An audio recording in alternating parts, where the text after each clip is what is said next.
was a kid, I was born here, right? But when I was a child, almost two or about two, we moved to Tennessee. And of course, it is like a must. On Sunday, you go to church. That's just how they program. That's how they get down, you know. And in those days, it was very much fire and brimstone. You know, you get saved or the alternative. So I was about seven and I accepted the Lord. And I just know that my mom walked in on me and I was on my knees and I was praying to Jesus. And she just walked in and was like, "Who are you talking to?" 7 years old? Yeah. That's amazing because my daughter, I believe she was 6 or 7 when she accepted the Lord, man. Yeah, it's And beautiful. and she actually got baptized. I believe she was 8. Nice. It's amazing to understand. Kids actually are smart, bro. If they are passionate and listening, it's like a sponge. What made you want to do that though at that young age? Like what sparked that flame? Something that preacher said, I guess. I don't exactly recall, but we were in a very small town. It was about 500 people. And to this day, it's still 500 people. No way. Yeah. It's Calhoun, Tennessee. It's like your backwoods, your nearest neighbor is, I don't know. You could try to throw a rock as hard as you can, and you still wouldn't hit their house. It'd be like almost there, but you'd still be falling short by a few feet. That's my next plan, man. I told my wife, I was like, next house we get, I don't even want to be able to see my neighbors. I'm trying to get a little piece of like land, you know? It is nice. Don't get me wrong, but like I'm a San Diego native at heart. You know, I was born here, and I often make the comment, you know, I'm born here, I'm going to die here, and I could change. I've said other things worse than that, so but. Yeah, no, so I accepted the Lord between 6 and 7, probably 7. I like 7. And yeah, life, right? You know, it's kind of like a merry-go-round. You just go around and around, and then something happens, and then you come back to God, and then you think, well, that's good. You know, you get the holy goosebumps, and then you're out. So you grew up in a Christian home? I did. My mom was very involved in the church at a very young age. That was a must for her. But the problem is right around that same time, there was a few things going on that will be kind of hard to explain in a short timeline. But basically, my dad, the whole reason why we were out there is he was avoiding some. I couldn't really put my finger on it, but I've heard different sides of the story, basically like taxes and child support things. And that's kind of how we ended up out there. I had 2 older siblings that my mom little to no knowledge had of. And they bought a house. And it ended up being that, you put your name on anything, they're going to find you, and even if you pay cash. So they got divorced. We moved back to Cali. It was about 2000. Like 99, 2000. I know it was around that time because I was turning 9. And, the rest was history. I really didn't have much of a grasp on life yet. I was very young. I really don't know how to put into words how I felt. I know I was mad. I know I was very resentful towards both my parents because in my mind I thought, like, because kids don't really know what's going on in the adult world, and my thought was like, why did this have to happen to me? Like, I love my dad. Like most kids are going to say, they have grown up with them of some kind. So they don't know him other than what they know, right? Just like we don't know until we know when it comes to other things. So that's crazy, man, because you know what? Like, I feel like that's why our community's in such bad shape is because look how many single home, like, households there are. Like, a lot of kids are growing up missing one of the two. And I've talked about this before about how God designed the family. Like, you need both halves. The mother offers something, the father offers something. Right.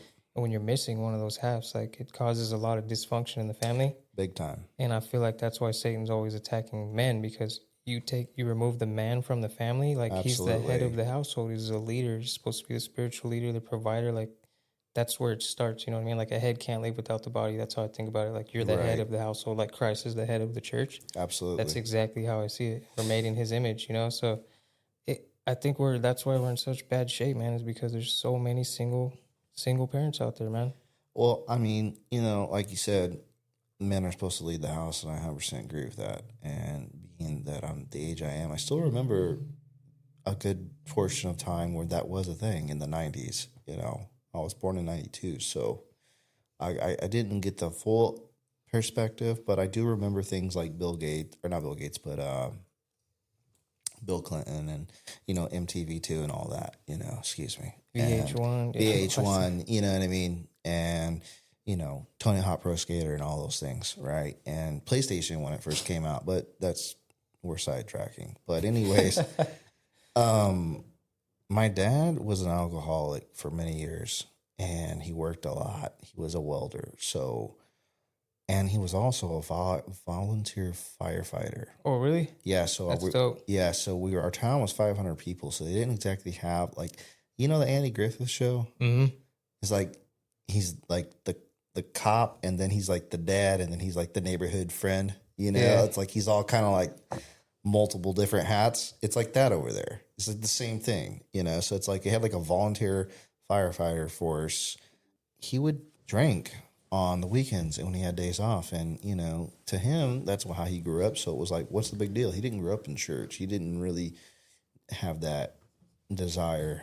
My mom would take him, but he was like going because she wanted him to go. Yeah. And like it says in the Bible, like you can't be unequally yoked because obviously, divorce. So he was never saved? He got saved in this past October. Oh, yeah? It finally happened. I prayed for over 3 years every day. And it happened. And I still pray for him because I know that, like it says in the word, the seed can fall on the soil, but, and sometimes we just plant the seed, but we can always pray that they grasp it, you know. And so, yeah, he got saved this past October. Praise God for that. I was very worried. And he's made comments before like, I'm going to have a heart attack. I know I'm going to have a heart attack, and would blame me for high blood pressure. And, oh, no. So I was like, that's not really what you tell your kids, So, yeah, he drank on the weekends, Sundays. We lived in a dry county, so there was no alcohol on Sundays. So he would buy the day before, or he'd have to go to a whole nother area. So, yeah, anyways, we lived there for a time. My parents got divorced. And I just really felt an emptiness inside. And I just constantly kept looking for validation through a lot of different things, unfortunately. And it really drew me to the wrong places. My mom used to say, you can get the red gumball, but it may take you all your change. Mm-hmm. You're like focused on that one thing, like, I'm going to go do that. It's like, okay, it's going to be hard or it's going to be painful. You will do it, but it's going to cost you everything, and I really embodied that, and, I sought validation through a number of ways, but one of the things that really put me in a downward spiral at a very young age was my view on women. Yeah. And, it's kind of funny because it's like now it's coming out and it's like codependency is a big deal nowadays, and lust and porn and all that. And I don't care who you are. Everyone struggles with it. It's just not all of us are ready to admit it. But anyways, not that it's my burden to bear. My point is not to throw shade on anyone. I'm speaking for myself. But I got exposed to, that lifestyle at 8 years old. And like an 8-year-old is not a developed person in any way. Mm-mm. That is not like their mind. Like it says even scientists are like what is it, like 1 to 7, and like they're still barely growing as a person, and they're like, yeah. So some kid, I went to school at the time. We have now since moved to Cali, and my mom is a single mom raising 3 kids. Again, same thing. I was the oldest, and we went to a charter school, and it was basically a renovated movie theater in the hood, up in the high desert, up in Coachella Valley, in Indio, and it's just a bunch of like knucklehead kids that, you got like mixed ages. So you got like third graders bumping elbows with like junior high and high school in Yep. the same room, and they're all getting taught kind of the same arithmetic and the same, you know. So I'm in the bathroom and some kid just walks up to me with the Playboy magazine. He's like, here, take a look at this. I knew looking at the cover what I was looking at and what could maybe be inside. And instead of handing it back to him and be like, no, thank you, I was like, what do we got here? Yeah, it's a hard to say no at that young age, I mean, I think back to that moment and I'm like, where would my life be if I had been like, nah, and is it his fault? Nope. I got to take accountability for that because that's really what happens. Excuse me, is I didn't take accountability for a lot of things in life. Mm-hmm. I put that blame on people like, well, if this didn't happen, then I wouldn't have made this choice. And if this person didn't abandon me, then it's like, at what point do you look back and go, yeah, I didn't make the greatest choices in life? Yep. You Yeah. always have an option, even though somebody hurt you or someone's done something to you, you still have an option as a man, as a human being. Like you have the choice to go left or to go right, Right. And now I'm to a point in my life where I'm like, Jesus got like beaten like badly, not just like a slap on the wrist or like there wasn't like a moment where he was like, can I take a 10-minute break? Like you guys are really beating me up right now. He didn't complain. I'm pretty sure he did not let out one curse word when they were beating him. And he still stayed on the cross and he could have came down at any point in time and just been like, you know what? And I'm like, so why am I complaining? That's one of the most powerful moments for me is in the Bible when those people, those three men were mocking him and spitting on him. And he said, Father, forgive them for they know not what they do. Right. Bro, I get mad when someone cuts me off in traffic or someone does something small and tedious. Could you imagine getting beat, spit on, mocked, and you have the love, the ability out of love to say, Father, forgive them for they know not what they do. Like that's a whole nother different mindset and understanding. Like that's the agape love that the Bible talks about. Like that's a hard love to grasp. Like now that I'm a father, right? Right. I think about this stuff like sacrificing one of your kids, like what Abraham did. Like he was really ready to sacrifice his son, bro. And if I'm sitting here being 100% honest with you, if someone asked me to sacrifice my son, bro, like I couldn't sit here and tell you that I'd be able to do it. You know what I mean? Because we care. Yeah. Right. And he did it. And you think about this, take it even further. He did it when we were, for us, when we were still in our sin. Like you think about that. Like he says, I loved you. He loved us first. Right. Right. So before you were even a thought or born, he made a sacrifice. He sacrificed his son, like, so you could have eternal life eventually. Like sometimes it's hard to wrap your head. Like, I don't think our finite minds can understand what he truly did for us. You know what I mean? The level of love behind that. Because we live in a transactional world. People say, well, I did this for you, so what are you doing for me? Mm-hmm. I scratch your back. You know what I mean? And so on and so forth. There's so many terminologies. But that's like the one thing that God does not do. He's not a transactional God. He gives us that option to say, hey, I'm not interested. And he's like, cool, well, I'm still here. And I tell people this all the time. It took me a long time to come up with this, but I'm giving it away now. So here's my little thing. It's like, you ever been looking for something? Like, I don't have glasses, and I hope I never have to use them. But I'm saying, for example, you see people with glasses. They put them on top of their head and like, where are my glasses?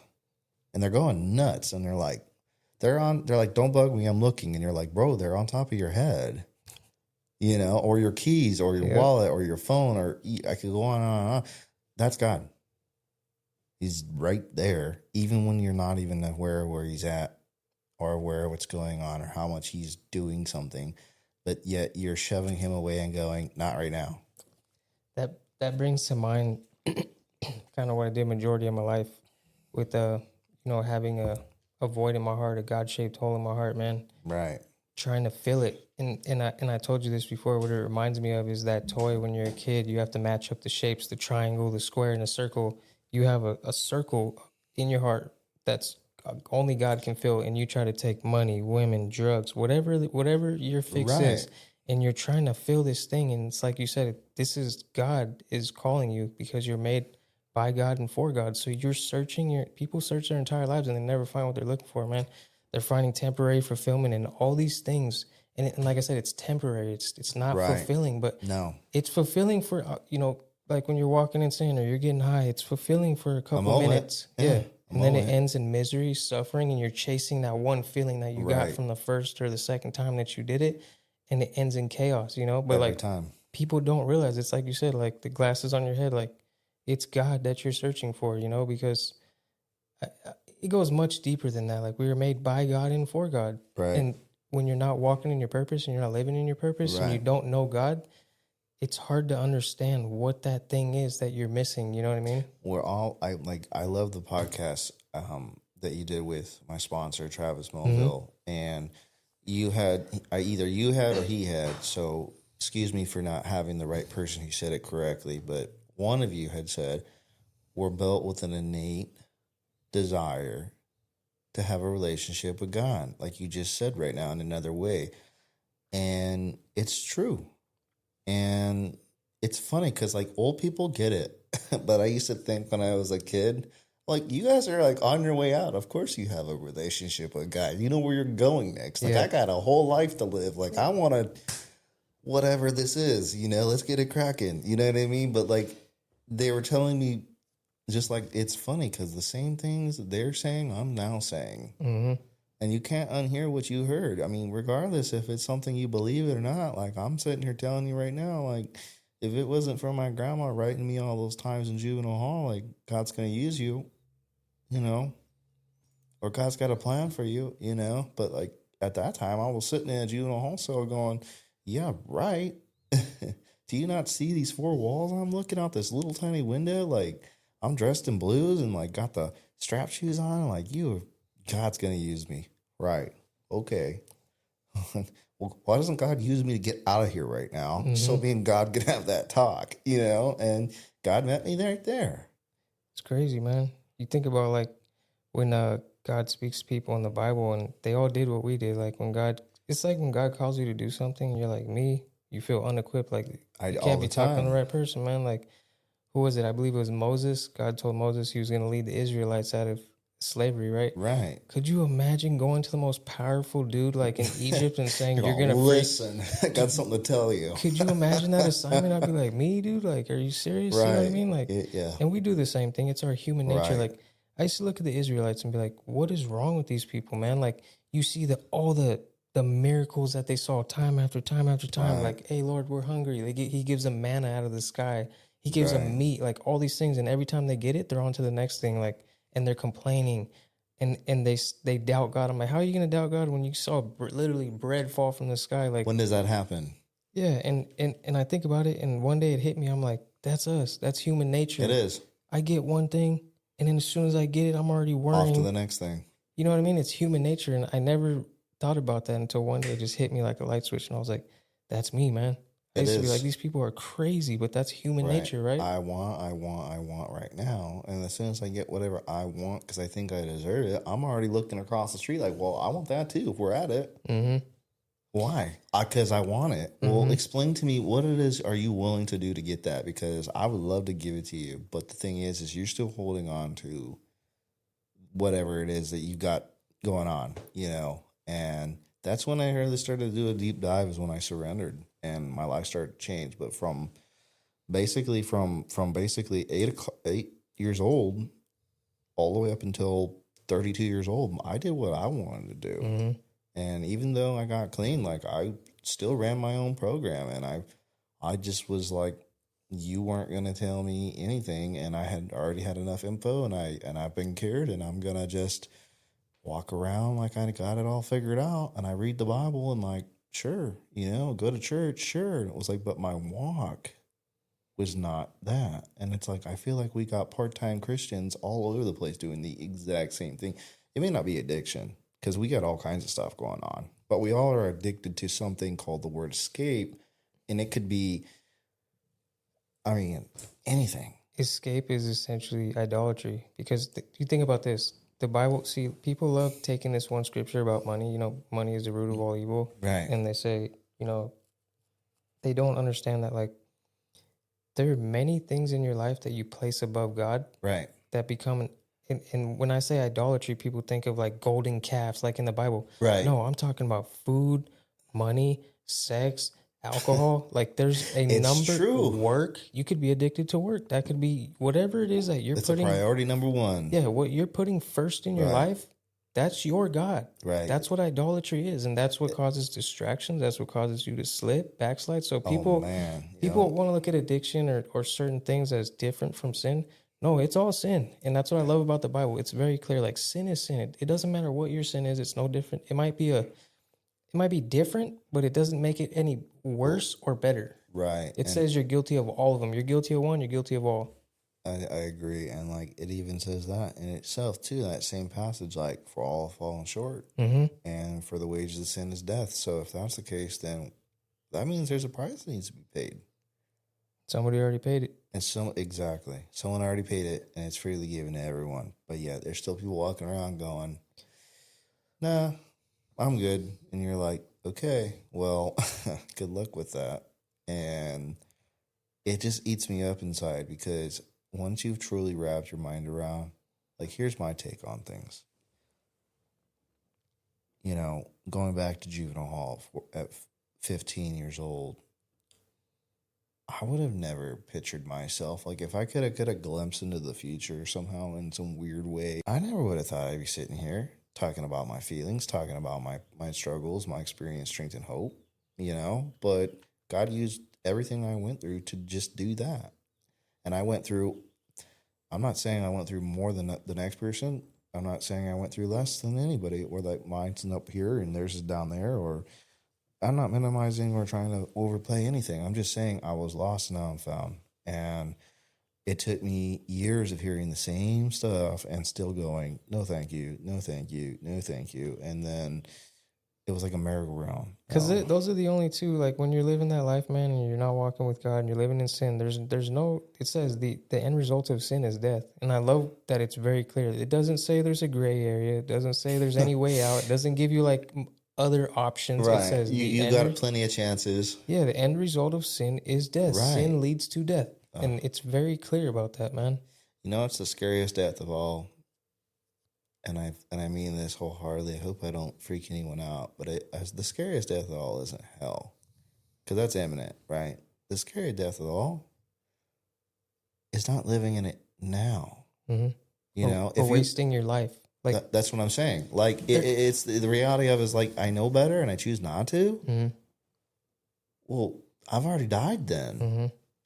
And it even says in the Bible, it says that if we die like him and die to ourselves, then we'll live like him. So if I'm the one that's in charge of that and those choices, then I am the same person who's responsible for those outcomes.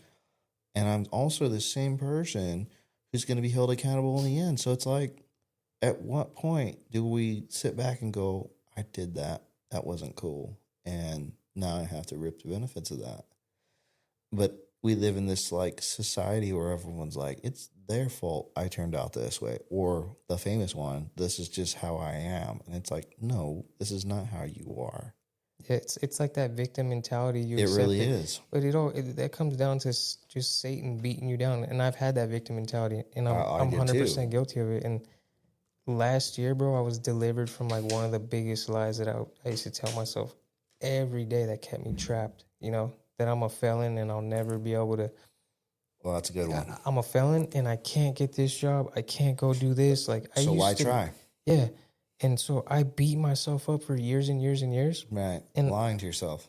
Yeah. And I'm currently working at a job that pays my bills, and it's been a blessing. I've learned a lot of stuff along the way, but I'm just at a point to where God's calling me to do something else, and I haven't been happy there the past couple of years. Sure. But in my mind, I believed I wasn't able or capable of doing anything else because that one lie, like, I'm a felon. This is the most money I'm ever going to make. Right. And I need to pour myself into this, whether I like it or not, because my family needs to be fed. You know what I mean? Like, that one lie. And it wasn't until last year that God delivered me from that mindset, bro, that I was trapped and I was in a mental prison, you know? I spent 25 years avoiding God. I mean, I'll be fair. I'll give myself some credit. When I got clean in 2021, it was because of God, 100%. But my walk with God did not kick in until 2024. What was the pivotal moment? Like, what made you? turn to Man, God like that. You know what I mean? Come back to Him. a tattoo. Really? That's crazy. We gotta hear this one. We Do gotta hear you do this you, one. do you really want to hear this one? It's We not. gotta It's hear a this one. tearjerker, man. I tell you. And then I'm really gonna do my best not to blaspheme someone or slander them and slam them because I do care for them a lot still. Yeah. And they are a good person and they do know the Lord.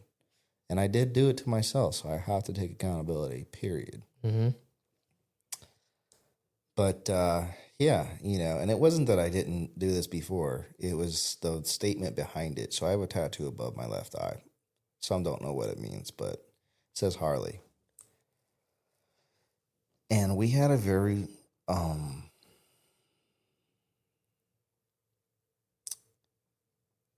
when we met, I should back up. So we had met 15 years before. And it was love at first sight. I should say lust. I think lust is a better word. Lust at first sight. It was definitely lust at first sight. There was love in our relationship, and I am not doubting that she does not love me, or even now. But where my headspace was at then, and where, speaking of deliverance, I'm going to touch on that too here in a second. Now, it all kind of goes hand in hand, right? Or hand in glove, or however you want to say it. Two different things. My perception, again, going back to the pornography and all that, I just lusted for women, beautiful women of all different kinds. And it took me to some not so great places, and you know what I mean. So, yeah, we were kids. We were together for a good portion of time. We did everything together that most toxic couples do, drugs, alcohol, partying, the normal. Usual. The usual, Yeah. and she was a real ride or die broad. She really was, and still is. Actually, my hat's off to her. She's got a heart of gold. She really does, and I pray for her all the time, actually. But anyways, we almost had a kid, and we lost it. It's tattooed on my arm. I actually got his name right here. Man, that's crazy. Yeah, she was, it was a big secret. It was very uncomfortable for me. I was 18, almost 19 years old. I think I was 19, actually. It'd been a little while. We've been together for a while.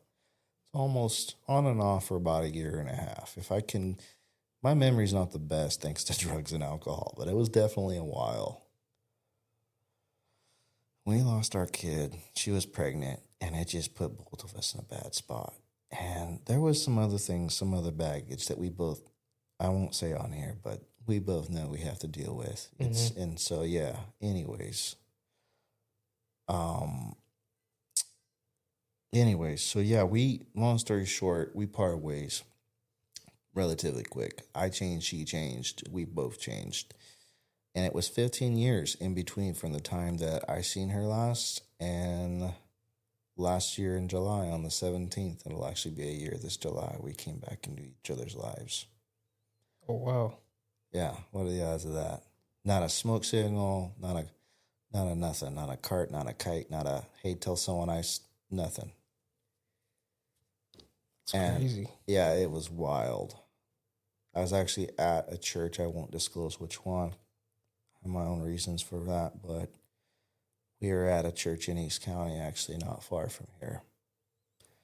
And I was visiting a longtime friend of mine. I hadn't been to church in a while. Like I said, I was still on that merry-go-round phase. And I hadn't been in a while. So I ended up going, and it was a Wednesday night. Most people don't go during Wednesdays. It's usually a smaller gathering. And they're not very often either. You don't see many churches doing that nowadays. Mm-hmm. And she was there. I was praising God and, just that criminal mindset, I guess. I'm always gauging the room, right? And I'm looking around, and that was definitely her about a row down to the right. Probably a stone's throw away. And I tell my homeboy, I go, hey, tell me that's not her. And he looks over, and he also knew her too. So he knew like the story and the history and all that, We were all party buddies. And he goes, yeah. And I'm like, homie. Of all places, Well, it wasn't that like I was shocked. I was. Don't get me wrong. But I was like, dog, why are you not telling me like these are the kind of things your boy needs to like inform you on, in my opinion. Yeah. Whether it's street cred or not, I don't care what you call it. But that's just kind of one of those things. Not that that would have kept me from going. It probably would have went faster. Yeah. But it definitely caught me on my ear, right? And I'm like, dude, there's no way. And he's like, no, honestly, bro. He's like, I didn't know. He's like, that's like the first time I've ever seen her here. I'm like, what are the odds of that? That's crazy, man. So out of that situation, what made you come back to God? So we ended up getting back together, and I had little to no understanding still who I was, right? Mm-hmm. And I still was doing things I should not have been doing, obviously. And I was just still full speed, me. And I ended up with a tattoo on my face, which was not a good idea. And she got my G on my face on her neck. And it was, in my mind, all the stars were aligning. And this was my happily ever after moment. But like we just discussed, I know way I put her before God. Mm-hmm. And God does not play at all. I was already playing 1 foot in, 1 foot out. And that was, as they say, the last nail in the coffin, right? So September 8th was a Sunday. And that's when everything came to a screeching halt. And I didn't know what to do. I just had this overwhelming sense of I want to lash out, and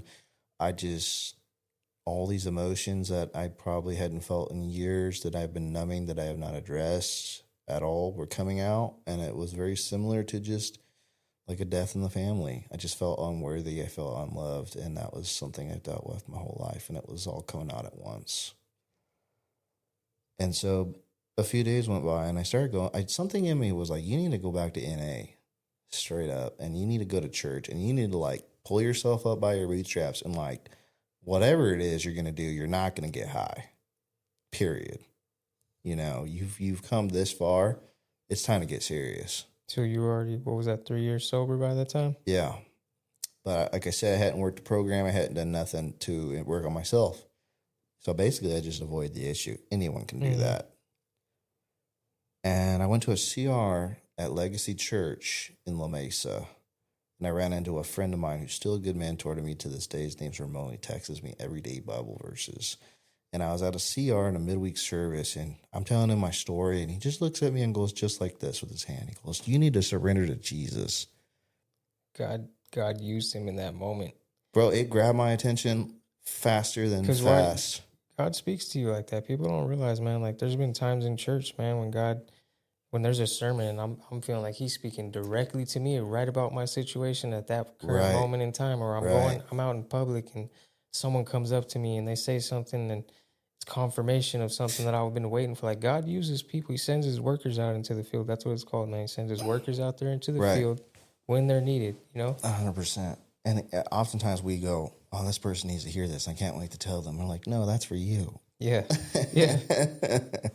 You know, and so, yeah, it's that's where my life changed for the better. And it's been an uphill, climb from this point forward, but I wouldn't trade it for the world, period.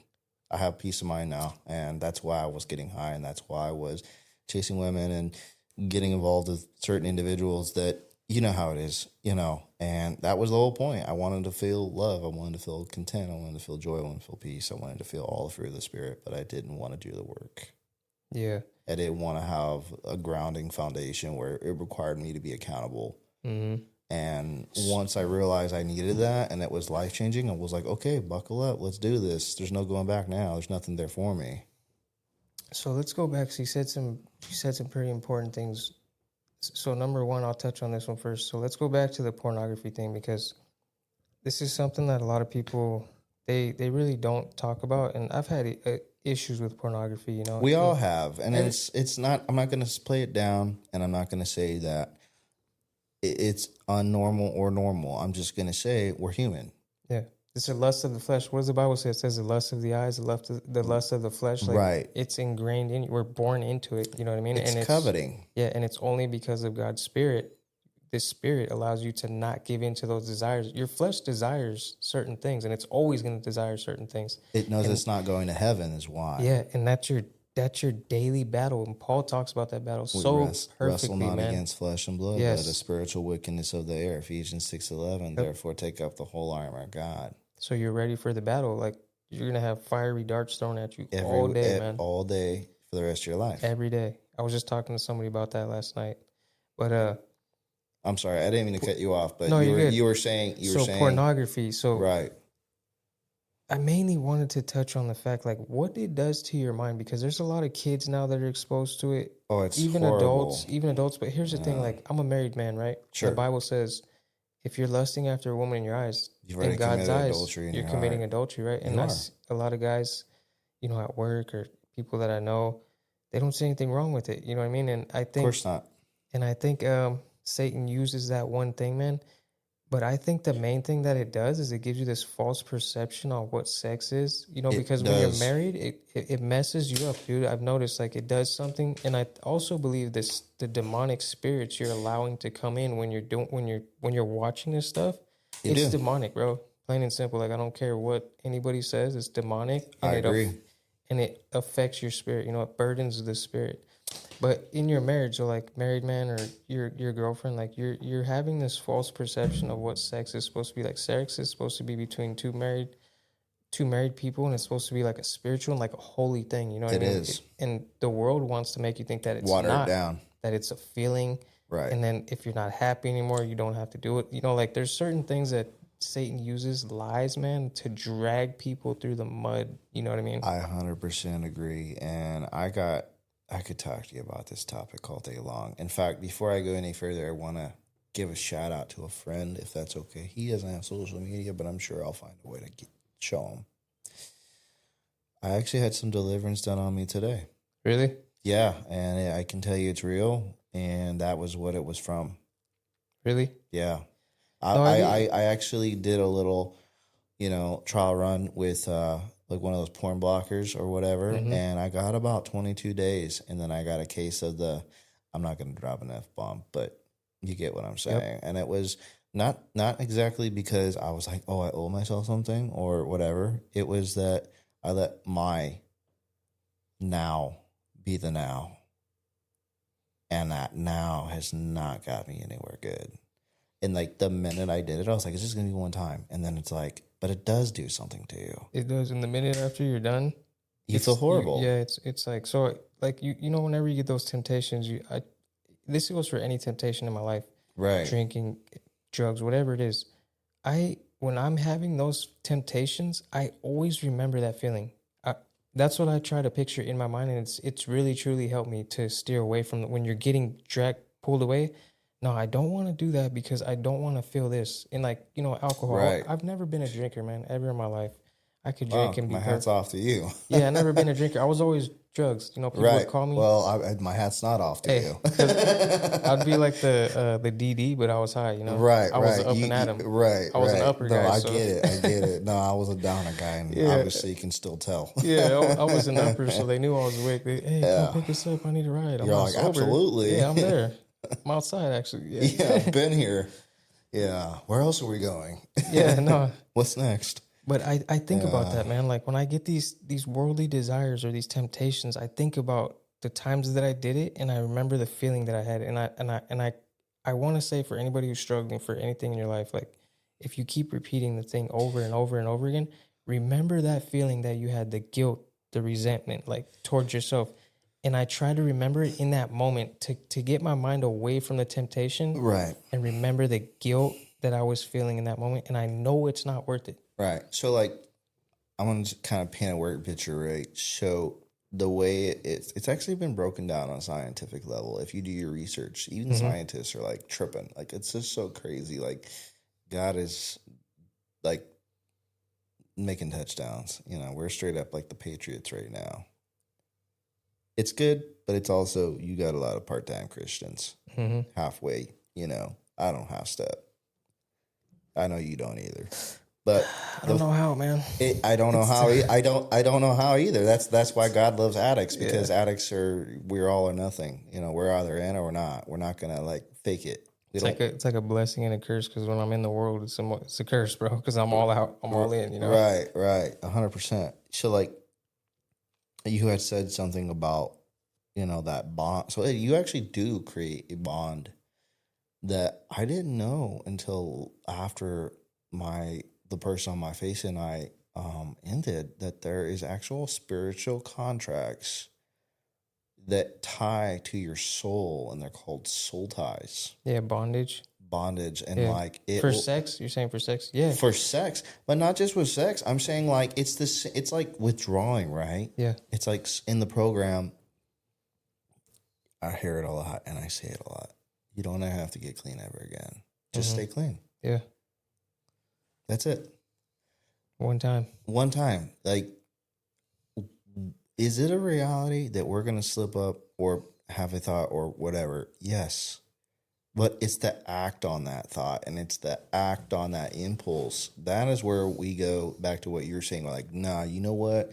That sounds like a good time. And my body wants that for some odd reason. And the bottom line is this: my body's not going there. So it's trying to keep me from going there as well. And it's going to drag me down as much as it can. You know, your flesh is so powerful. And this one dude, he said it so well. He's like, hey, man, you want to know how powerful your flesh is? He said, go sit in your room, get on your knees, try to pray for 1 hour. And I was like, I know what he's getting at. Bro, I can't pray for 10 minutes without wicked thoughts. Getting in there. Yeah. Because that spiritual attack starts happening right away. Spiritual warfare is real, and I'm here to tell you I've seen it myself. So I'll tell you, I'm actually working on writing a book right now about the battle of the mind. It's called, and I haven't told anybody this, but I'll tell you this. It's called Winning the Battle Within. And that's what it's about. It's kind of like the art of war then. Yeah, it's like it's the battle of your mind. Yeah, and, absolutely. Because that's the one thing that I was not aware of when I became a Christian, and a lot of people didn't talk to me about, was the spiritual warfare that happens in your mind, and it's so important. And why do you think it's so important? It's so important because you do not do anything without thinking about it first. No. Before you came here, you thought about coming here, you thought about the clothes you were going to wear, you thought about how you were going to get there, what you were going to talk about, right? And then what are you doing now? You're wearing those clothes that you thought about wearing. You're saying the words you thought about saying. You showed up where the address told you to. You thought about all those things. So the same applies to your spiritual lives and the lives you have right now. Like, you don't do one single thing in your life without... You don't process a thought. The only thing that you physically do without thinking about your heartbeats. That's something your body does naturally. That's no control over. Yeah, so your thoughts, man, they are so powerful, and that's why I think God put on my heart to work on this book, because like that's the one thing that, like I said, no one really talked to me about when I became a Christian, was the battle that I was going to be facing in my mind. And that's how he takes you down easily. It's in your mind. It's not people. It's here in your mind, because you're with yourself 24/7. So you can't run from yourself. No, you cannot. I mean, I've tried, but I've tried too. I didn't get very far. I've tried too, and I've had a lot of time to myself. Is the other thing, I understand. And my wife, she trips out. She's like, "Why are you so?" And I didn't used to be introverted, right? I used to be the most outgoing dude, but half of it was because I was on drugs. You know what I mean? I'm a life of the party. Sure. I'm out there talking, wheeling and dealing with everybody because that was my lifestyle. That's how it goes. And but I told her, I was like, I'm perfectly comfortable sitting here on my own in silence. I'm happy. Like, I used to be my own best friend because of the sole fact of the way I grew up. Running the streets, you don't trust nobody. You learn to be your own best friend. You learn to be observative. You pay attention to everything that's going on. You know what I mean? To the wall and all that, and you watch what you say. Mm-hmm. And you don't go to here or there, or what's here or there or whatever. That's just what it is. Yep. And spending years of my life in the box, you learn to deal with the demons that you have. You learn a lot about yourself when you have a lot of time with yourself. A lot of people can't be alone, bro. And it's because they're fighting demons. They're battling stuff in their head, right? Right. And like you said, if you're alone and you choose not to address it or do something about it or even bring it up to someone that you can confide in and say, help me understand this or help me learn from this, you just repeat the same cycle. And then eventually, I don't wish this on anybody, but picture it this way. They say generational curses go back please don't crucify me, but I want to say it's 490 years. Yeah, it's a lot. So picture 10 it this way. 10 generations. I've heard a lot of different things. Yeah, that means that somewhere down your lineage, they had a stigmatism against a Christian, and they did not like them, or they did not like God for some reason. Who knows what their reasoning was? For all we know, maybe they were, and then they weren't. Maybe they were. Maybe they were like me. Who knows? But there was something that was created that they did not address. And the thing is it skips generations or it just builds up and it gets normalized, like we were just talking about. And then now we have this cataclysmic event where we've got, it's always been good and evil. Mm-hmm. It's always been right and wrong. There's never been a gray area. And there's always going to be that person who's trying to like redefine right and make it wrong and make wrong right and like do it all in the name of love. And you're like, okay, first of all, let's get this straight. And I say this with all the passion in my heart. Love is not boastful. Love is kind. Love does not just. Love does not seek revenge. You know the verse. Mm-hmm. So if like I'm acting out of love like I say I am, and I'm going to like a war rally or a peace rally, which we know that's all whatever. Here I go. But you know what I mean? Like it's like contradictory. Mm-hmm. You know what I mean? And we could go on a whole rabbit trail on that. But I want to go back to soul ties. Even with porn, you know, and I learned this the hard way, of course. It changed my life. Mm-hmm. Because not only did it become something that is visually stimulating, but spiritually draining, physically draining. It was like, now they're doing studies saying it's like the same as doing heroin. It's the same. That's what I'm saying about like about sin, man. Like it all has the same effect on you. It doesn't matter what sin it is. Exactly. It has the same effect on you, bro. Food. If I eat cake all day long or like supersize me, if I eat Yep. McDonald's religiously for the rest of my life, it is my fault that I have a high cholesterol. Mm-hmm. And you might die. And I might die. But if I'm having a good time, why stop me, right? That's what the world says. So what's your best advice? Because a lot of men struggle with this. Like I said, man, what's your best advice for somebody who's listening right now, man? And maybe that's what they're addicted to and they're trying to escape it. Like, what's your best advice for somebody? Well, here's what I did. And I encourage people to try this. Find someone who's a Christian that you can confide in and be vulnerable and say to them, hey, can we read this in the Bible? It says in the Bible, confess your sins amongst each other so that the prayer of the righteous person may be healed. That's it. If you want deliverance, whether it be pornography, drugs, alcohol, whatever, yes, our human bodies have a really great bounce back effect. And we can also sit back and go, I did this. God allowed you to do that, just like he allowed you to get into it. But if you go to him first and you say, hey, God, I'm not only just admitting I'm wrong, but I'm showing you my vulnerability, I am screwed up. Mm-hmm. I need this person's faith borrowed to help me understand that I need help. It's the same thing in Narcotics Anonymous. It's the same thing in Alcoholics Anonymous. They make you do a 4th step. You take out everything you've ever done and you go to someone. Most of the time, it's a stranger. It's not like you're going to your mom or your dad or someone that you have a connection with. I mean, we would like to assume that they're doing that first, even with a stranger, not just picking some random person on the street like, hey, listen what I did last week. Yeah. You know what I mean? Like, Yeah. I was at the grocery store, then this happened, and now I'm a murderer. And, but the idea is we're not meant to carry that baggage. Mm-hmm. So I'm going to go back again. When I didn't address it, we have that ability given to us. It says in the Bible, it says, the same spirit that raised Jesus from the dead resides in you if you believe in him. That's why I still believe in deliverance to this day. You know, some people don't believe that someone can put hands on people and heal them, bro. Like, it's not the person that's doing it.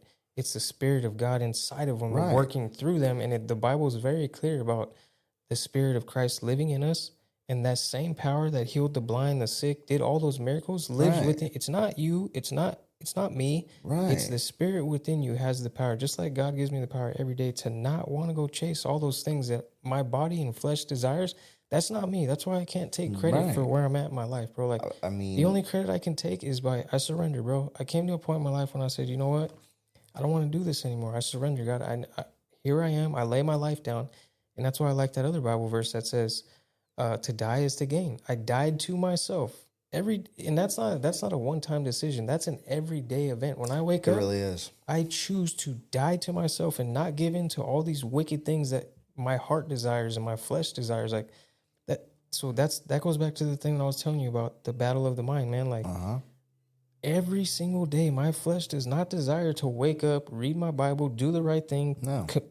Go after God, It be a wants good to father, separate you. be a good husband. No, Right. I'm fighting the same battles as somebody who's not a Christian is like, I desire to go out there and do wicked things. My heart desires wicked things. Right. I desire to go get high, get drunk, not be responsible, not take care of my family. Like my Right. flesh desires all that stuff. But every day God gives me the peace and the ability to not do that through his spirit. And that's why I think it's so powerful that people kind of miss the fact that spirit, the spirit of Jesus Christ, like the Holy Spirit, your helper, your guider, lives inside you and gives you Right. the ability. Like you have gifts, you have things that you could be doing that not because of you, it's because God is working through you. It's like a television.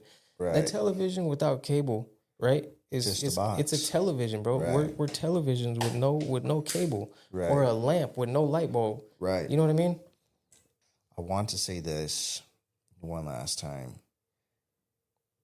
and I'm gonna kind of, I guess we'll move on. But men, and I know we're not so far apart in age. I'm 33. You know, Yeah, I'm 36, 3 years older. Yeah, so we've grew up in a generation where being vulnerable, saying we need help, saying that, I'm struggling with this or with that was like, shove it.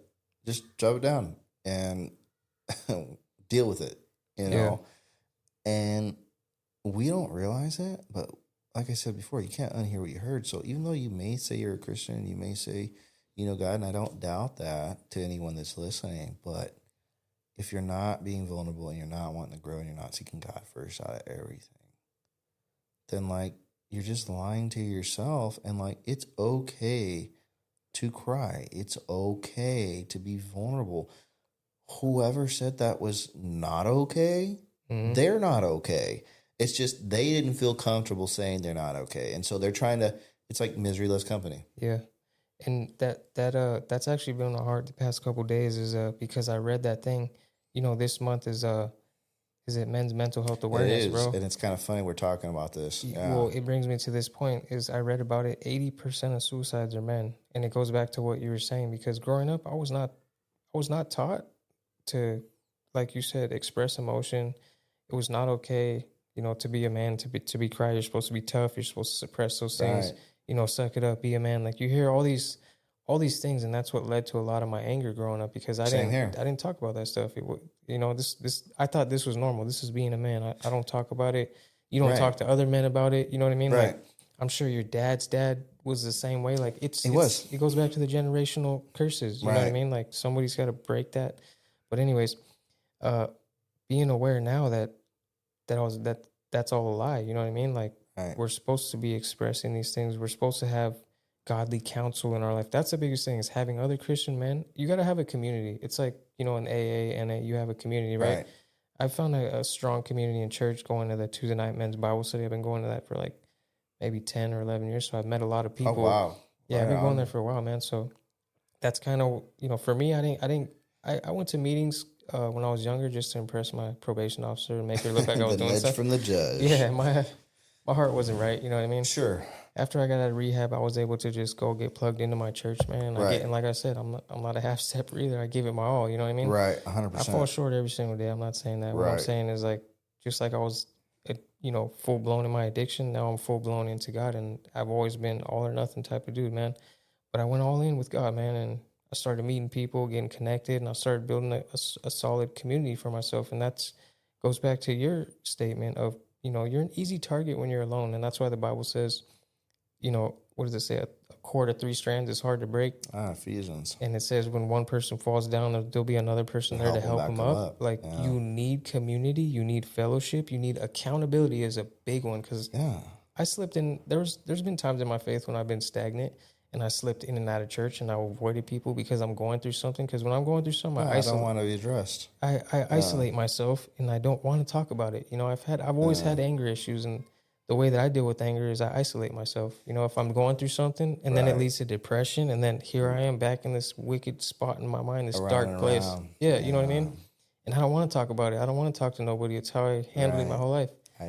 It goes back to what you were talking about not addressing things, and it could lead to generational curses. And I actually spoke about it before too, because now when I'm aware of something that is a character flaw or defect, like it's very important for me to try to fix it and address it because I don't want it to get passed on to those 4 kids out there.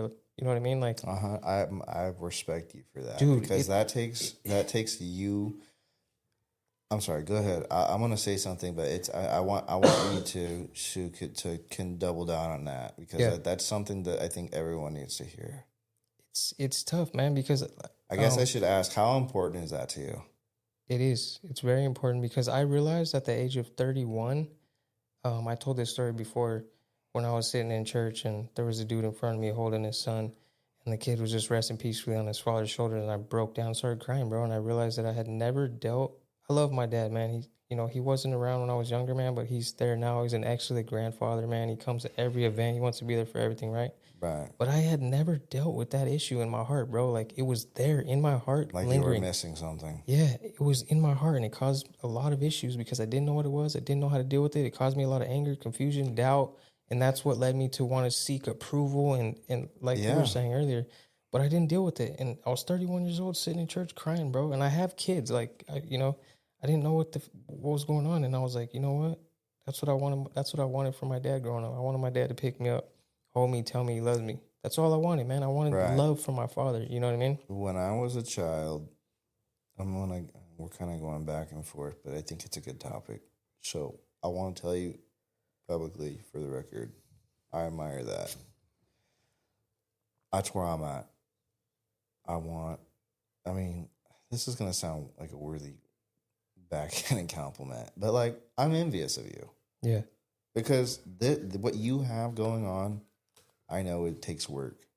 I know that whatever it is you have gone through was extremely hard. Whether or not we ever get to that point in life where you tell me every single detail, which is not a requirement as friends, but Yep. I'm saying, I'm sure there's a point in your life where you were like, I'm just want to throw in the towel and call Mm-hmm. it quits. I'm at my limit, and like, but as a man of God, you're still here going, I'm going to do this for my family. This is more important to me than myself. So I want to commend you on that. You know what I mean? And so, same thing, going back to my childhood, and then we'll kind of spring forward to the later years. I wanted that same thing, My mom raised me as a single mother, and I would see kids getting picked up. Back in the day, you could get away with like one job, and there'd be the stay-at-home mom most of the time. Um, and I would see sometimes both parents picking the kids up, usually like because I went to the after-school program, so Mm-hmm. they used to have a thing called not the YMCA, but the Boys and Girls Club. I don't even think it's around anymore. Anyways, so I would go to the Boys and Girls Club and I would see the parents coming together, and pick their kids up. And I was like so jealous because I was like, what is going on right now? Like, where's my dad? My dad was 3 hours away. It wasn't like he could just like pick me up from the Boys and Girls Club. Mm-hmm. And he wasn't in the right headspace at the time to even try that. So it was like, but I had this, where's my dad? Where's my daddy? Where's my dad? Where's my rock? And my mom, I love her to pieces, and I'm trying really hard not to bash on her, but she didn't exactly take any of our feelings into consideration. And I'm trying to say that as softly as I can.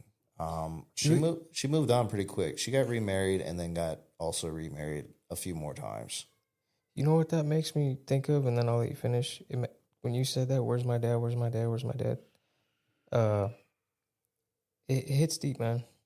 It hits deep because I think about we're born into this world fatherless, right? Because Right. you are a child of God. I'm a child of God. So that made me Right. think in this moment, dude, that like, you know what? We're all born fatherless. And that's that void that you're having. Like, where's my dad? Where's my dad?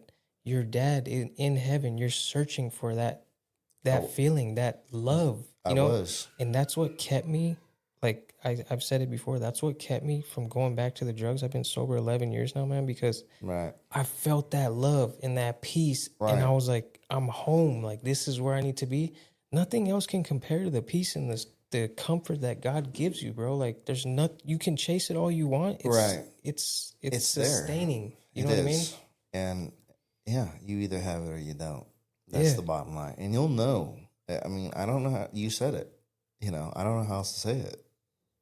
It's a peace of mind. It's not getting so wrapped up in what is peace of mind. It's knowing you're gonna be all right. More than all right, actually. It's the peace that surpasses all understanding is what the Bible calls it. And I can't, that's why it's hard to explain, because trying to explain what I'm talking about and what you know and feel, the peace from God, like we have finite minds, man. And it really blows my mind to think that people think that we came from nothing or we evolved from monkeys. It really, I'm dead serious, bro. I know. I have this. Yes. I'm dead serious. They're just so lost and confused because you know what, man? Like, and I've said it before, I've done a lot of research on like the human eye, bro. You have like 1 million photoreceptors in your eye. So you're like that a scientists camera. That scientists cannot duplicate in any way. And I'm like, so you're gonna tell me you have 1 million photoreceptors in your eye, right? And we evolved from nothing. You're gonna tell me that was made out of nothing. Like when you think about the theories that there was absolutely nothing there. If I had something was there. Think about this. If I have nothing in my bank account, there's nothing there. Right. And then there's all of a sudden something's there. All of a sudden this intricate, like think about of money just showed up out of thin air. And not just that, like an intricate human being. And I say that because I have 4 kids, so I've seen the birthing process, and it blows my mind every time. Like a chemical's released when she's ready to go into labor to make the baby, like in her body. These are all things that are produced in your body. Like the human body is unexplainable, bro. So real quick, and I'm going to go back to kid stuff. It's funny because like you said, like out of nothing and then there's something. Is that not the first line in the Bible? Out of nothing and then there was something. God made it, but they don't acknowledge the creator, though, is the issue, right? But they don't acknowledge the person that made something out of nothing. We just came from nothing. That's it. Came from nothing, but... Or 2 rocks hit together and bam, well, here we are. You know what I mean? Like, right. Exactly. It's like you're saying the same thing. You're just not giving the title, the proper title. You're missing the main aspect of it all. You know what I mean? I moved in with my dad. I was about 11 years old. And my dad worked at Barona, the casino not far from here. And we lived in South Bay still. So my parents, when they divorced, my dad moved to Chula Vista. My mom moved to the high desert, 3 hours away, La Quinta. It's at the time in 2000, it was an up-and-coming suburban neighborhood that wasn't very much out there. Our nearest house, like I said about Tennessee, was like twice a stone's throw away. There was, I think, 5 houses on our street. We were in the middle of a desert. It was like mountains all the way around and like one main drag leading into the neighborhood. It was called the La Quinta Cove, or LQC. And yeah, so we lived there. And like I said, I was watching, this thing that I had a want and a desire for, but did not have. And my mom just like, I don't know what it was. Maybe she felt the way I felt. I'm not sure. And I never really could understand. And I don't even think she's even done the work on herself to make sense of it. She's apologized, and I accepted it, and I have to move past that. And I'm really trying not to bash her. She moved on relatively quick, I feel like, and she got with a guy that was a pastor. And I'm not going to mention his name, but there was definitely some stuff that was going on that was not okay. And I will say this: there was a lot of violence in the home. And so that created resentment in my heart towards God, because I was like, how can this guy be a pastor? Yeah. And put hands on a kid. Mm-hmm. And my mom's over here like preaching the thing and doing the thing. My dad was not around. There was like no one to protect. I mean, God was around, but don't get me wrong. But I'm saying that physically, there was no one to come to the rescue and be like, that's my son. Mm-hmm. When I found out, I guess I should say, that I could pick who I want to live with, I was like, I'm going with my dad. So we lived in Chula Vista on 2nd and F. It's like right in the heart of Northwest Chula Vista. Mm-hmm. I grew up in the heart of the hood, man. I grew up, around lowriders, and my dad wasn't around. My dad worked at night. He worked at Barona. But I was kind of caught in the middle. I had my mom telling me, follow God, and then beating me. And then I had my dad who was like, just don't get caught. Be home when the sun goes down. Mm-hmm. And don't wake me up because I'm sleeping. And it's like, well, all bets are on then. That's a lot of freedom as a young kid. At 11 years old? Yeah, it's a lot of freedom. I was responsible to get to and from school by myself, walking through the ghetto, just like, whatever. So, yeah, I had a lot of freedom. And I had the ability to do what I wanted whenever I wanted. And it really just, I mean, I didn't have like money. It's not like I could just like go places, but I definitely could skateboard. And I was all throughout Chula Vista growing up, just Orange Avenue skating. And sometimes I wouldn't even know where I'm going. I'd just take off and hope I'd find my way back. That's a lot of the time what would happen. I would have to identify landmarks. I didn't know street names. I was too young for that. Yeah. You know, I just say, oh, I know this is somewhat near 3rd Avenue. I live slightly off of 3rd Avenue, and Fuddruckers is over here, and the park's blah, blah, blah. And I was at least smart enough to go with, like, a small group of people. It wasn't like I was, like, by myself. Yeah. You know what I mean? I wasn't that crazy yet. But, yeah, so I kept doing what I wanted to do, and my dad just kind of, like, co-signed on it, you know? Have you really, like, addressed them, like, acknowledged them and addressed them and tried to move forward with them? Because, like I was saying, like, I was 31 years old before I moved past that one situation, man. And, like, a lot of times we have these things hidden in our hearts, man, that causes issues that we don't even know because we've never dealt with them. You know what I mean? Right. Because we've all been through trauma. We've all had traumatic experiences. And we go through them. But now that you're an adult, you can see that some of those traumatic experiences affect you now. And then the thing that I noticed was like, wow, man, I never dealt with that one thing. And like I said, now it's going to bleed into every area of your life. It reminds me of a scab that never heals. It just keeps bleeding and bleeding and bleeding, bro. It doesn't even scab up. It's just bleeding all over the place, and it bleeds into other areas of your life. Well, it's like that saying, right? You bleed on the people that didn't even cut you. That's exactly what it's like, you know? And that's something I had to really navigate through once I surrendered. You know, unfortunately, I am very much a baby in my mind still. Yeah. But I'm not afraid to try to learn, or not try, do my best to learn. All right. Because we can only grasp, like you said, we have a finite mind. Mm-hmm. Could read a book all day long and get knowledge, but if I don't know how to apply it, well, then I don't got wisdom. Yeah. You know, and that's the difference. And so I have been going back to the present moment, through the rest of my life was a lot of that. You know, figuring out who I am, where do I fit in, where do I go, who do I not talk to? You know, like most kids.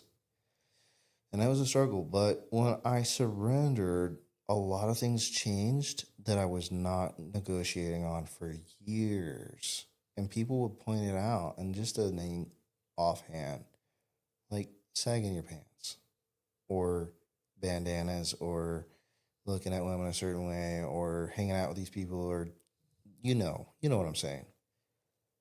I just didn't want any part in that. Like, there was something in me that was like, if I'm gonna do this, like, let's just get it over with. Let's just, you know, get the tattoos covered up that have the names. Let's get the pants pulled up. I had 1.25 inch gauges at one time. I took them out. Well, you know, that all has to do with the transformation process. Because transformation, here's the thing, like, you can come to Christ, man, and you're saved, right? Instantly in that moment like this, you're saved. You have a new identity, but the transformation doesn't happen like this. No. That's a day by day, step at a step, hour by hour. You start you start moving into transformation, and that's why God starts working on your heart. So it's an inward change. It starts out inwardly first, right? And then it starts working its way outwardly, little by little. Your heart starts to change. And like we were talking about earlier, things that used to matter to you, they don't matter no more. No. And you start letting these things go, and you start realizing all the bondage because what it is it's strongholds and footholds that the devil has on your life to keep you as that same individual that you died to, right? You died to that person. Oh, yeah. And your flesh is going to want to hang on to those things. But when you're getting transformed daily, you're reading God's word, you're praying, you're getting to know God more, that's why those things start to fade away, because that person's dying a little more every single day. You know what I mean? Well, it's painful sometimes because we resonate with our old self sometimes. Like, this is how I got to this point. You know why? What do you think that is? It's the flesh. That was your identity. Yeah, exactly. Before you came to Christ and you received that new identity, like I'm telling you about, That right, was your identity. right, That's and you. it's That's what you identified as. That's right, who you identified. And I was right, just talking to somebody about this today, bro. I think it was David. I was talking to David about identity. He sent me a yeah, video today about identity. I was like, yeah, I identified as many things in my life. yeah. I love that guy. That And guy is cool. it's comfortable, right? That's your Right? comfort. It's not comfortable going through transformation. It's not comfortable No, changing your life. It's not comfortable being disciplined. It's not comfortable waking up reading no, that Bible every single day when you it's don't want not. to. That's the thing. That's the misconception that people have about being a Christian. Like, it doesn't get easier, bro. It gets a lot harder. Take up your cross. Yeah. And God gives you the strength to do it. It gets 10 times harder when you become a Christian because now you have a target on your back. You have somebody working against you. Satan doesn't have to work against you when you're walking with him. You're already on his team. Right. When you're on the opposite team, that's his He knows you're full-time a job. threat. He knows what you're capable of, and Mm-hmm. he's been trying to keep you from that. And he will. Your whole whatever it is. Every single day, it's going to be a fight. It's going to be a battle, tooth and nail, bro, for you Right. to follow God. So I kind of want to touch on this real quick and then go back to your question because you were asking me, what's changed and like what I've been doing, right? So it's a willingness, right? It's honest willingness. I don't want it no more. I got asked to go to a certain particular place, what we were talking about earlier, and I was like, dude, if I'm gonna do that, I might as well just go do what I actually enjoy. Yeah. I don't want to be a part of that. That's played out, and don't get me wrong, like by all means, if someone wants to go do their own thing, but yeah, it gets addicting too, though. Like when you see like spiritual progression or like acceleration or whatever they call it, and you start to see like the things are lining up and like these old things I was taught as a kid are like, and like, what? Like all this is coming back, and it's like, yeah, this is actually, believe it or not, what was supposed to happen. Mm-hmm. So that we can take that big step of faith to follow it by another big step of faith so we can get to where you need to be. Like, for example, I had a job with the government, right? And first of all, same thing. I never thought I'd get it, and it wasn't that I was a felon, but I had a lot of baggage and I was very concerned. And I was like, this will never happen. I was there for 3 years and for a time it worked. And I had a good job and I had good money and you name it. But like you said, it wasn't what my heart's content was. And here's the kicker. When I was in juvenile hall, I remember saying, one day I'm going to come back here and I'm going to talk to these people. Now, that may or may not happen, but what I'm getting at is I planted a seed of my own faith within my doubt. I had a desire at a young age that I wanted to tell people that it's not what it's cracked up to be. I still made a lot of poor decisions between that point and where I'm currently at now at 33 years old. 19 years later almost. But I finally look back at my life, and I think I forgot to mention this. I may have run any trouble a little, and I apologize. But there's a song called The Goodness of God by C.C. Winans. I'm sure you've heard it. Yep. And it says, all my life, you have been faithful. All my life, you've been so good to me. And I remember hearing it the first time, and I went, that's a good song. I was grasping the concept. So I played it again. And I played it again.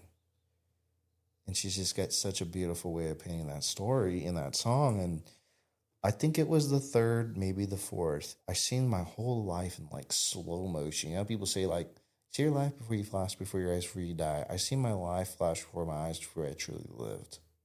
That's crazy. Yeah. Crazy. And we could talk for hours about some of the stuff I've been through, and I wish I could make it up, but it really happened the way it did. And I'm sure you've had similar experiences, But one thing in particular I remember that really resonated with me, at 23 years old, I was sleeping on a park bench, and I remember saying then, there's a few times I said, God get me out of this. But I remember I went to Job Corps at 23 when my grandmother, rest in peace, was still alive. She's tattooed on my neck right here. I remember sitting there and in those moments white knuckling it and going, if I just don't get high and I get in this program, if I just don't get high, I get in this program. Well, the news is, and these are the facts, I got into the program. I was also told I wouldn't get in. God provided that for me. I don't know how I got through that program, but I left with my first car and a career in the union, and I became a concrete finisher. I should have shot for the moon. I should have been like electrician or plumber, but this thing don't think too well sometimes. Yeah. You know, I'm more like caveman, like Brock, stick. Stick, rock, rock, stick. Yeah. And God's like, you could have been an electrician. You know what I mean? But I'm like, no, I'll be a concrete guy, you know, and I excelled at it. You know, I'm still doing it to this day. But because I went to that program, then 10 years later almost, I'm where I'm at now, right? I had to make that decision to not get high, even though it was a short while, to even get into that program. And like, if I would have just took like a tenth of that same ambition and played it like I do now, then my life would have been different. Everyone's life could be different. But the key point is going back to your question, and like I said, the song is I seen things like that in my life. Sorry. And I was like, God was there the whole time. Mm-hmm. Like I said earlier with the keys and the glasses. But I kept saying, self, me. I'm doing this. I wasn't doing anything. I was just going through the motions, looking for God in all the wrong places, looking for God at the bottom of a 40 bottle, looking for God in someone's pants. You know, you name it. You're right, tattoos and whatnot. And I just remember, like, when I was a kid, like, they're like, what do you want to be when you grow up? And I was like, I want to be that Vato. And they're like, okay, let's try this again. When you grow up, what do you want to be? And I'm like, I want to drive a lowrider. And they're like, okay, this kid is a lost cause. You know what I mean? Like, it just, that was my low-hanging fruit thinking. And like I said, here I am 10 years later from that present moment almost. It was in September. I went to Job Corps and I did a year. And for those that don't know, Job Corps is not easy. It's very challenging. It's like going into the military, but more stringent. Mm-hmm. Context. A lot of people go. It's like one step below YA. Mm-hmm. It's like you're either going to go here. It's like a joint suspension. You're either going to go to this program, or you're going to go back. And if you just happen to think you're going to get one over on us, we will find you, and we're going to take you. They're all in the same mindset as me. Like, I don't want to be here, but I got to figure something out. Mm-hmm. So there was a lot of ego and all that. But needless to say, I'm looking back as I'm listening to the song. I can remember being in Job Corps. I can remember being at that park bench at that very moment I lived. I can remember when I said, God, I'll do anything, never come back here again. And it was the day before I got clean. And I'm like, God loved me so much that even though it hurt him, he allowed me to go through all that muck and mire. So that when that 15-year-old boy said, I'm going to come back and tell those people, can now go back and say, I see you. I've been there more times than I want to admit. And it's not what it's cracked up to be. No, it's not cool. It's played out. The whole I'm a big homie and all that, like that is, especially today's day and age, because it's all for show, dude. You go to the lowrider events, which I don't even go to anymore, and it's all kids playing dress up. When I was a kid, if you were wearing a Charlie Brown or Solo jeans, for those that know, you were going to get breast, and that was just a ticking time bomb. Like, you knew that was a possibility. Somebody was going to come up to you and be like, where are you from? And if you weren't ready, you were going to get it. And if you had a story, you were also going to get it. It was like, you're going to get it whether you like it or not. Yep. You know, and nowadays kids are like, for the gram, for the TikTok. And you're like, bro, kids were getting killed back in the day over that. Mm-hmm. A lot of rest in peace shirts, a lot of candles on the street because they wanted to be like how you're acting. Mm-hmm. You know, wanted to be a somebody. And there's a Bible verse in Romans in the Message translation. I like how he puts it. Paul speaking, he says, I take nobodies and make them somebodies. Mm-hmm. You know? I think one of my favorite Bible verses, man, is Romans 8:28, where God, he says, I will work all things out for the good of those who love him and were called according to his purpose. Right. And it goes back to like what you're saying, like God allowed you to go through all those things, so now you can come back. He worked them out. What the devil meant for evil and for bad, he worked it out for good, and now you're going to go take those things and use it to help someone who was left in that situation. And that's the one thing I love so much about God, man, that he uses people who were once broken to now bring in those broken people and show them the way. You know what I mean? It's like Not just passing the torch on, you know? well, not just that, but it's a beautiful mosaic. It's like Mm-hmm. stained glass windows. It's all pieces of broken glass. But Yep. when you step back, it's, you know what I'm saying? And that's the most common misconception that people have about coming to Christ is that you got to have it together. That's not what he wants, man. That's Nope. not the business that he's in. He wants to take you broken, lost, hurting, whatever your situation is, Ready. homeless, drug Right. addict. It doesn't matter what you're going through. He wants to take you just as you are. And then he's going to show his glory through you by transforming you into giving you new life, making you a new creation. That's what he does. Right. He wants to mold you. But Mm-hmm. he's not going to mold you if you're not moldable. He'll just keep putting you in the fire till you're ready. Yeah, you think you got it all together, or you think you're going to get it together and then come to Christ. It doesn't work like that, man. It does not. He's going to, if he wants your attention, he's going to pull all the stops. So my last question is this, man. What is your message to the struggling addict out there? Somebody who's half in, half out with God right now. Maybe they're struggling with what you did. Because I know a few people that are in that situation. They're 1 foot in, 1 foot out, bro. So I actually, for this last question, I kind of want to do something a little different because I think people need to see for themselves. So give me 1 second. I'm going to take my hat off.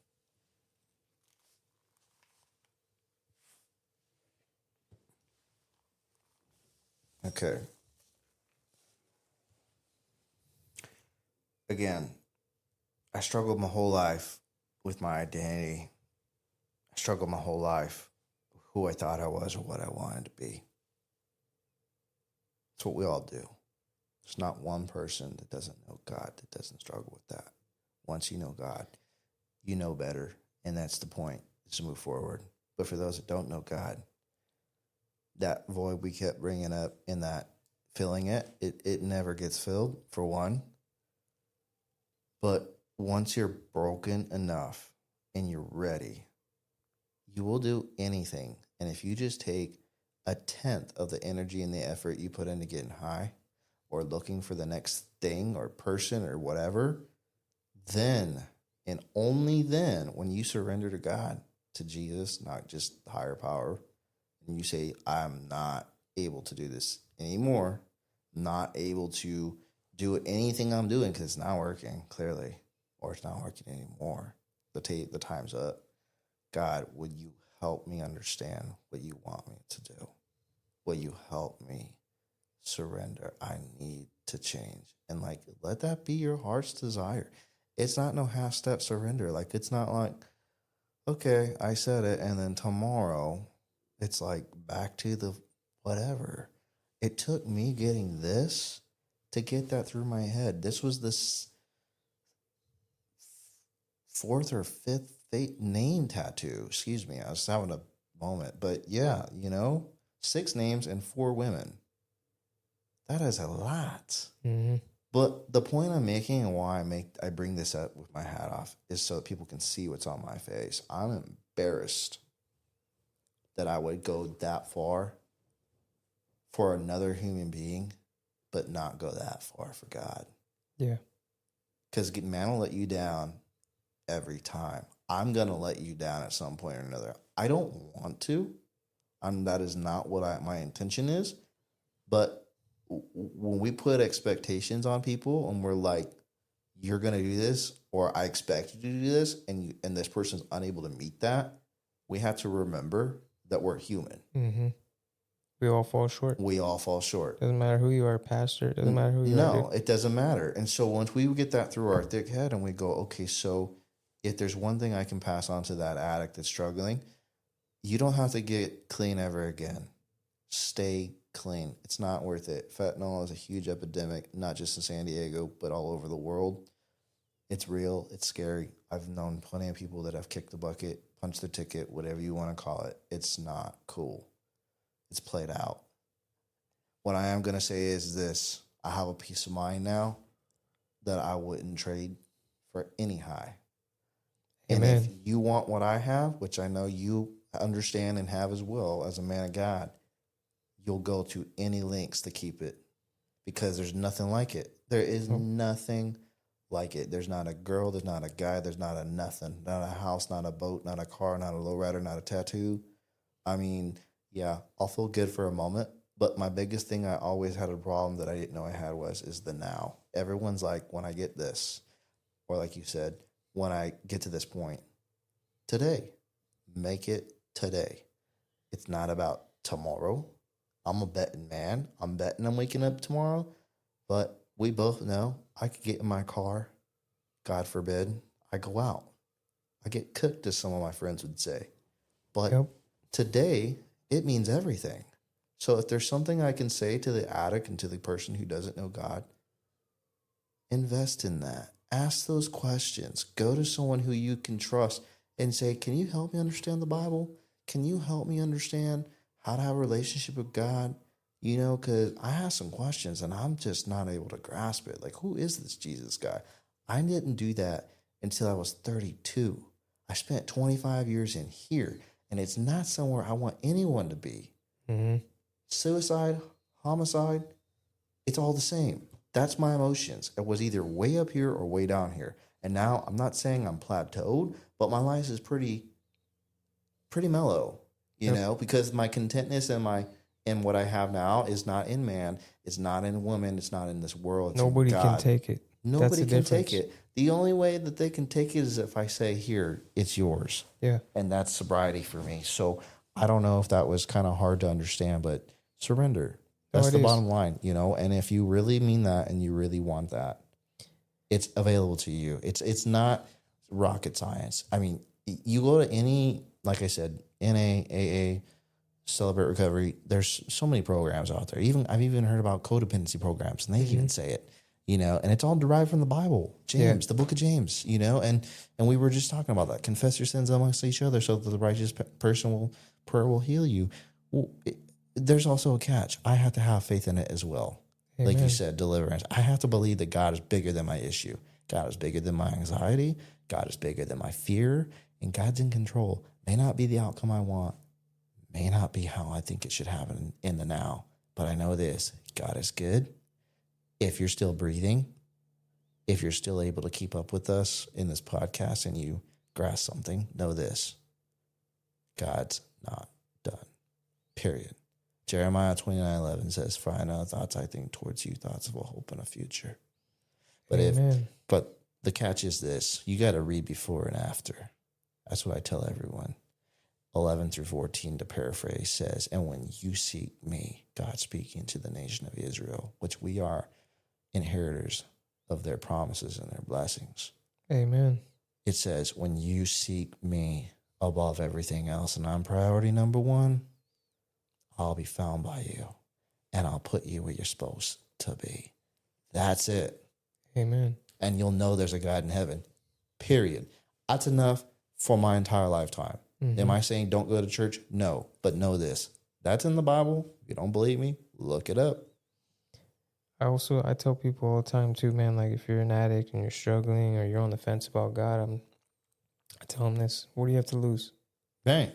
Period. Literally, if you're at rock bottom in your life right now, if you're sleeping on a park bench, if you're trying to find a way back in your marriage, or you just got divorced, like you're at rock bottom in your life right now, and you're on the fence about Christ, what do you have to lose, man? By going and doing something right positive, by going to a church and seeing and feeling it out for yourself. Right. And I have my hat's off to my sponsor, you know, Travis.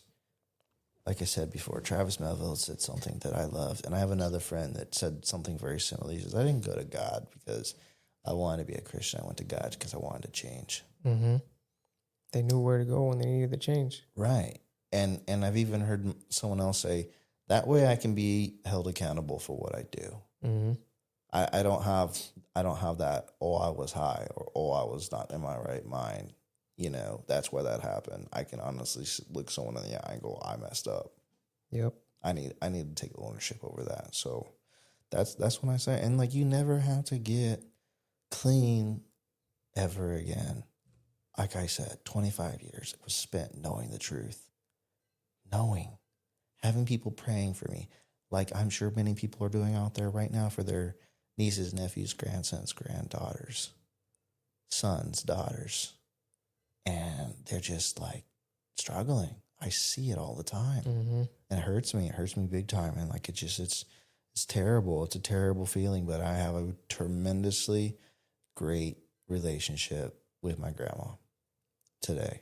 We read the Bible every day, and when we don't, I feel off. I'm like, okay, it's like being an addict. I'm like, I gotta itch that scratch or scratch that itch or however you can say it. That's a blessing, though, man. You get to share that time with your grandma and read the Bible and do all those Dude, types of things. I am so grateful because let me tell you, when I lost my dad's mom, my nana, it was heartbreaking.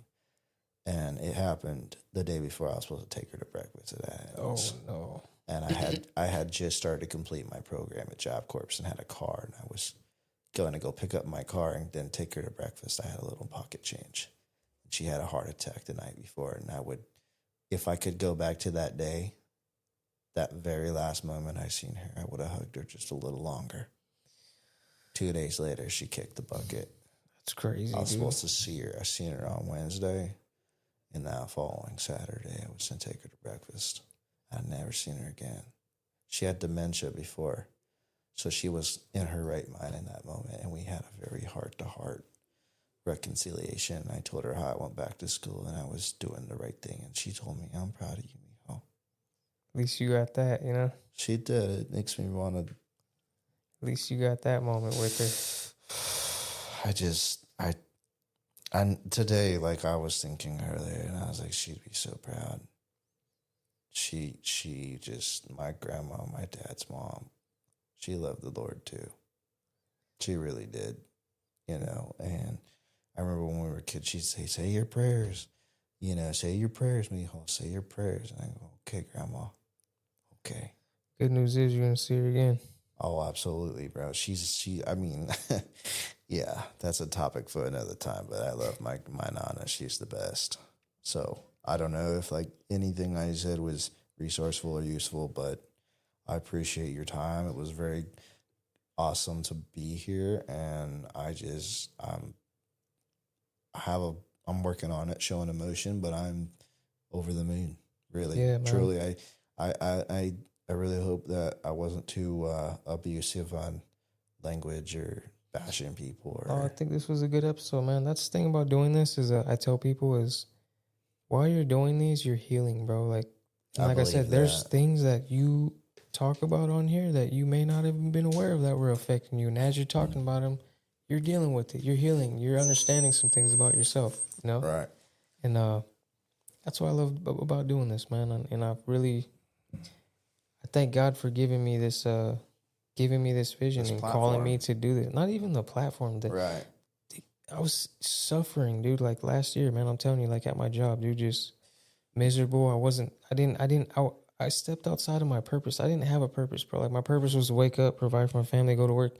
And I started going through the motions and becoming stagnant in my faith, bro. You know what I mean? Like, sure, it's easy to go through the motions, you know? It is, and I was gonna say this earlier, and I'm gonna bring it up real quick, and I'm sure we can wrap this up. But what you're doing right now is your purpose, because it doesn't feel like a job. No, and there's a guy that said that this guy, he has a podcast, and he's like, you know what?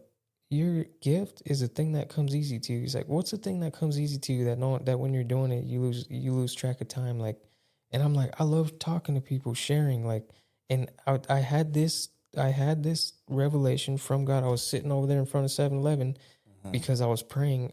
I parked my truck. I had just went to the gym. It was a Saturday. Actually, the memory just popped up on my phone. I got back from the gym. I parked over there, kind of in front of Tractor Supply down there on the corner. Okay. Yeah, and, right, just on the in way that here. dirt lot right there. Yeah, when you get off on the freeway. Right. Because I was going through something, man. And I'm like, man, Lord, like, what am I doing? What am I doing with my life? I feel like I'm not walking in my purpose. I feel like... Disconnected. I'm going through the motions, you know what I mean? And I was like, what is my gift? What do you want me to be doing? And I'm diligently praying, man. And he spoke to me so clearly, right? And I'll tell you this story. It's crazy. He said, you like sharing and you like talking. Like those two things came to my mind right away. Like I like sharing and I like talking. That's what I'm always doing. I'm always reaching out to people, whether I know them or not. Like witnessing. Yeah, dude.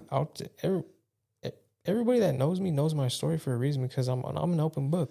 You know what I mean? 100%. And like when I met you back in, I want to say early January.